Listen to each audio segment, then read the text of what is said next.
9 दिसंबर और 10 दिसंबर का दिन कुंभ राशि के लोगों के लिए कैसा होने वाला है। सबसे पहले हम इन 2 दिनों के तिथि, नक्षत्र और योग के बारे में जानेंगे। उसके बाद उनके द्वारा होने वाले प्रभाव के बारे में बात करेंगे। अब देखिए, 9 दिसंबर का जो दिन है ये मंगलवार का दिन है। कृष्ण पक्ष की पंचमी तिथि रहेगी और चंद्रमा कर्क राशि से निकलकर सिंह राशि में आ जाएंगे। आश्लेषा नक्षत्र और मघा नक्षत्र रहेगा। योग जो बनेगा वो इंद्र नाम का योग बनेगा, वैधृति नाम का योग बनेगा और सर्वार्थ सिद्धि योग बनेगा। बड़े अच्छे योग इस 9 दिसंबर के दिन बने हुए हैं। 10 दिसंबर का दिन बुधवार का दिन है। कृष्ण पक्ष की षष्ठी तिथि दोपहर तक, उसके बाद सप्तमी तिथि लग जाएगी।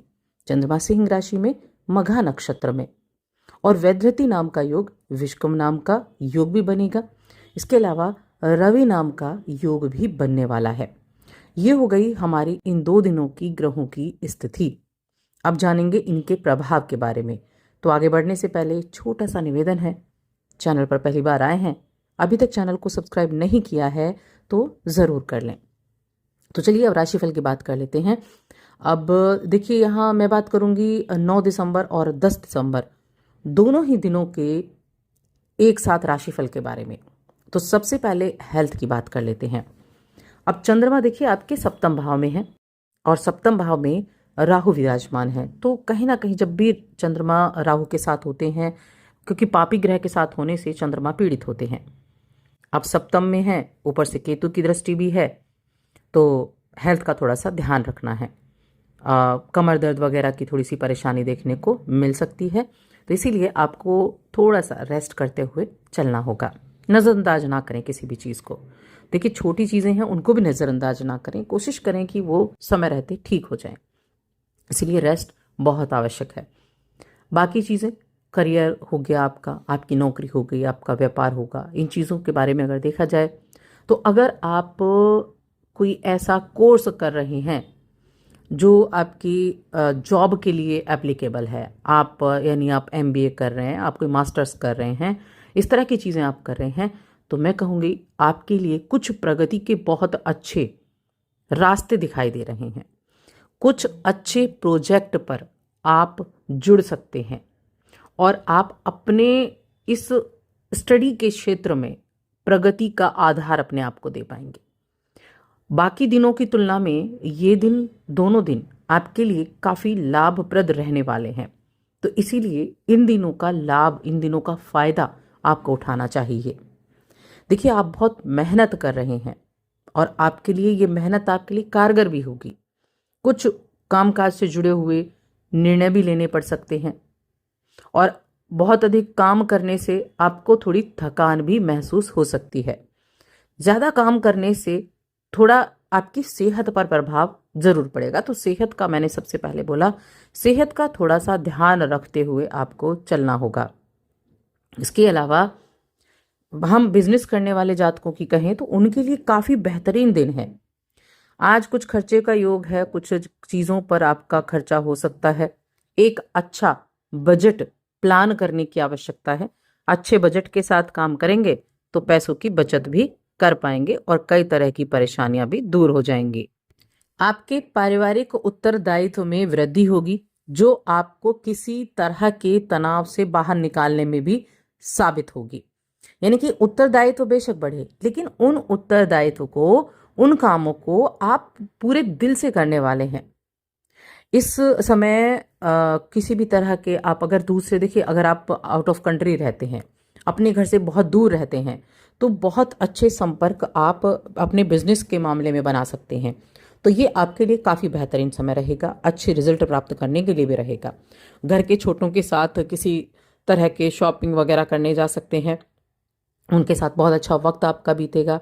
और अगर आप इस तरह के कामों से जुड़े हुए हैं, जैसे हस्तशिल्प संबंधित काम है आपके, कपड़ों का काम हो गया आपका, तो ऐसे कामों से आप अपने काम में और अपनी इनकम में, दोनों में ही आप काफ़ी विकास देख पाएंगे।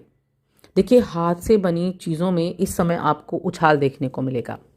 एंटीक्स में आपको इस समय उछाल देखने को मिलेगा। इस तरह के चीज़ों की एक्सपोर्ट इंपोर्ट का काम आप करते हैं तो ऐसे कामों में आपको अच्छा रिजल्ट देखने को मिलेगा।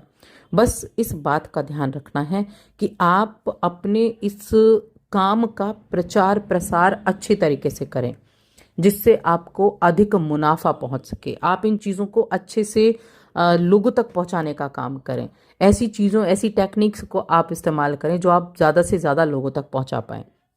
बाकी जो जॉब करने वाले हैं, जो प्राइवेट सेक्टर में काम करने वाले हैं, उनके लिए ये समय कुछ बहुत ज़्यादा सोच विचार करने का, अपने ऊपर ध्यान देने का भी रहेगा। मन में हो सकता है ये विचार भी आए कि बस काम काम और काम ही चल रहा है, अपने ऊपर ध्यान देने का मौका नहीं मिल रहा है, अपने लिए वक्त नहीं मिल पा रहा है। तो खुद को लेके काफ़ी विचार आपके मन में रहेंगे, खुद के बारे में ज़्यादा रहेंगे, ज़्यादा सोच विचार रहेगा। आप क्या कर रहे हैं, आप क्या नहीं कर रहे हैं, आपको क्या क्या करना चाहिए, आप कैसे दिख रहे हैं, इन चीज़ों के बारे में मन में कहीं ना कहीं थॉट्स आपके लिए चलते रहेंगे। और जो आप के रिश्ते हैं, आपका जो प्रेम जीवन हो गया, आपका जो वैवाहिक जीवन हो गया, इन दोनों के मामले में मिला जुला समय रहेगा। देखिए, वैसे तो कुछ लोगों को जीवन साथी से कोई खबर बहुत अच्छी मिल सकती है जिससे आपको खुशी हो, ऐसी कोई शुभ समाचार आपको देखने को मिल सकता है। लेकिन फिर भी मन में कहीं ना कहीं ये जो असंतुष्टि की भावना है, ये मन में रह जाएगी। मन में असंतुष्टि की भावना जरूर रहेगी। ये सप्तम भाव में जो राहु के साथ चंद्रमा का गोचर है, ये कहीं ना कहीं आपको या तो असंतुष्ट रखेगा या जरूरत से ज्यादा खुशी आपको देगा। दो चीजें आपके जीवन में इस समय हो सकती हैं। अब ये जो राहु हैं, राहु देखिए, राहु की जो स्थिति है, केतु की जो स्थिति है, केतु के साथ बैठे हैं, तो केतु की जो स्थिति है और राहु की जो स्थिति है, ये कहीं ना कहीं आपके मन को डाइवर्ट करते रहते हैं। तो इसीलिए एक सही राह पर जब आप काम कर रहे हैं तो संतुष्टि भी आपको मिल जाएगी। और अगर सही राह नहीं है, आप बहुत ज़्यादा अपने आप को दुविधा में पा रहे हैं, तो कहीं ना कहीं सोच विचार में समय निकल जाएगा। जो भी इस राशि के युगल दंपति हैं, उनको थोड़ी शांति के साथ, स्थिरता के साथ आपको एक दूसरे के साथ वक्त बिताना चाहिए, यानी कि थोड़ा शांत रहना चाहिए आपको। और जो प्रेम जीवन से जुड़े हुए जातक हैं, उनके लिए अच्छा है, वो थोड़ा सा हो सकता है बाहर कहीं रेस्टोरेंट वगैरह में जाएं, अच्छे खाने को आप एंजॉय करें, तो ऐसी चीज़ें भी रहेंगी। अब शिक्षा की बात करते हैं, तो एजुकेशन के मामले में ये समय अच्छा चल रहा है। अपने एजुकेशन को आप ऊपर लेकर चलेंगे। थोड़ा बिजी आप बहुत रह सकते हैं, एग्ज़ाम वगैरह की प्रिपरेशन के लिए पढ़ाई ज़्यादा करनी पड़ रही हो, ध्यान अपनी खाने पीने पर कम हो, तो खाने पीने का ध्यान रखें, हेल्थ प्रभावित ना हो इसका ध्यान रखें, क्योंकि हेल्थ अच्छी रहेगी तभी आप बाकी चीज़ें भी कर पाएंगे। अब उपाय की बात करते हैं, क्या उपाय आपको इन 2 दिनों में करने चाहिए। तो मैं कहूँगी कि अगर आपके घर में आपके कोई चांदी का गिलास है, तो उससे पानी पीना शुरू करें, वो आपके लिए बहुत अच्छा रहेगा।